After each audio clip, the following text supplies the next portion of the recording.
What is up, YouTube? Jiri Prochazka versus Alex Pereira just got booked for UFC 295 for the light heavyweight championship of the motherfucking world, dude. I am so excited for this fight. It's gonna be a banger and a half. I'm like stoked beyond belief. Who gives a fuck about Jones versus Miocic? Fucking cow, dude. Who even are those people? Who's John Jones? Who's Colby Covington? Who gives a fuck? We got Alex Pereira in the motherfucking building, dude. Let's go. Okay. Everybody's initial reaction when this fight got booked, is, well, fuck. Anthony Smith style, on paper, Alex wins. He's gonna fucking knock him out. Come on. It's gonna be a kickboxing fight. Everybody saw what happened in the Jan fight. He survived Jan's wrestling. Yuri's wrestling is worse. You do the math. You do the MMA math. Calculate that shit. You're like, come on. Alex is gonna smoke him in a round or two. And while that definitely could happen, I don't think that's what's gonna happen. Jiri has about 2 billion routes to victory. That's why he's such a good fighter. His finishing ability, his finishing potential is so insanely high that it's very hard to pick against him. His route to victory is just to make it that classic Jiri scrap, dude. All the weird shit he does, the fucking flying knee into a, getting smacked in the face with a fucking overhand, spinning elbow, Granby roll, and then falling into a go-go plata and submitting somebody. It's just nuts. Like that could, I'm not even kidding, that could happen. Like, he's just a weird fuck like that. I think it'd be very wise of Jiri to mix in the wrestling and just create some scrambles with Pereira. Pereira is a better technical striker, and if the fight takes 100% on the feet, it's definitely giving Pereira more of an advantage than he already has. And, just find that whack-ass finish like he does. You can't call it luck because this crazy fuck finds a way to do it every single fight. It's crazy. He's very entertaining to watch. I'd say as much as I love Charles, he's probably the most entertaining fighter on the roster. Like, it's just nuts. And as weird as he looks, he is technical. Not as technical as Pereira, but very technical.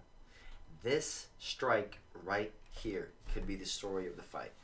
If Yuri's gonna knock him out, of course he could do it by, flying knee slap or some crazy shit. But I think if Yuri's gonna win the fight, it's gonna be with the southpaw straight left that he throws. He throws this pretty consistently, and he throws this southpaw straight left. It's like a darting sort of Wonder Boy-esque straight left, and he almost throws it like a jab. He'll double up on it sometimes. This weirdo, but it works. And if you ever watch Alex Pereira's fights, especially his sparring, especially his boxing sparring, you see he gets caught by straight punches a lot. That's really what rocks his head back. He gets caught on the dome with those quite frequently. And if Yuri's going to win the fight, I think it's going to be by round 1, round 2. I'm going to just say round 2, straight left to the dome, rocks Pereira,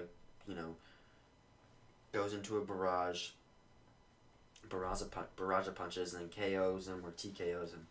I could so see that, and it really is what scares me about picking Pereira. But I am going to pick Pereira for these reasons. He does have a very clear route to victory. If he stays technical, if he lets Jiri do his wild fuck shit and stays out of the way of all that bullshit, lets Jiri make those openings, he can catch him in really any round. But I don't think he's going to knock him out in the early rounds. He has to use his range. They actually have very similar reaches. I believe Pereira might only have the reach advantage by like an inch or two. But Jiri does not fight rangy. He fights like a fighter with 50-inch reach. He just is constantly he doesn't really fight.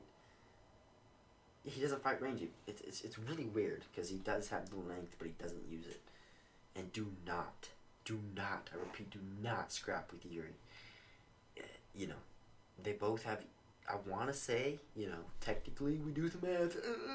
They have equal chances of catching each other, and if they get into a close range striking exchange, and they're both throwing winging hooks. Like, as much as that's sort of true, it's kind of not with Jiri Prochazka. Just such a weird, crazy fuck that when you scrap with him, you're really giving him the advantage, dude.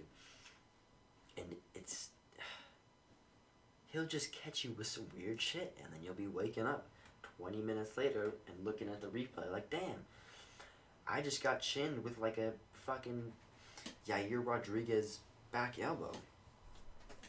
It's crazy. So if he stays technical, he wings that nasty calf kick, the untelegraphed calf kick, those jabs to the body, wear on the gas tank. I think he can do it, and as much as everybody's gut instinct and sort of what makes sense in this fight is for it to be an early finish, I don't see that happening. I see Alex Pereira winning by 49-46 decision or late KO TKO. Of course, anything can happen in a mixed martial arts fight, especially when one of the competitors is fucking this crazy weirdo fuck, Jiri Prochazka. Put down the fucking book, Jiri. I mean, goddamn. But I see Alex Pereira winning by 49-46 decision or late KO TKO.